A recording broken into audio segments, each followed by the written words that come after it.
At yun na nga mga boss, update na naman tayo rito sa mga palaga nating sisiyo mga boss no. Kung napapansin nyo, napaka-healthy sila. Ayan, syempre meron silang automatic feeding mga boss no. Tsaka drinker mga boss no. Ayan, iniiwan natin yan para pag nagtatrabaho tayo umaalis mga boss, meron pa rin silang makakain mga boss. Ito nga po pala yung mga bago nating papisa, bali 12 yan mga boss na ano, yung isa hindi na po talaga mapipisa, ganun talaga.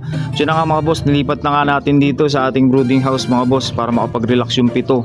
Yung 5 mga boss, iniwan muna natin sa incubator, gawa lang di pa nakakatayo mga boss. Ito nakakatayo na sila ng maayos, kaya nilagay na po natin dyan at para makapag-relax po sila mga boss at makainom na po ng tubig na may asukal mga boss para patuloy-tuloy po ang kanilang healthiness at pagiging malakas mga boss. Yun na nga mga boss, yun yung bagong nating update dito sa ating munting manukan mga boss.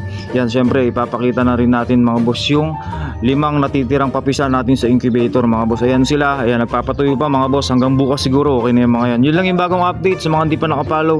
Yun, papollow mga boss na ating page. Yun lang mga boss, God bless lalo sa mga kapwa o backyard breeder dyan mga boss no.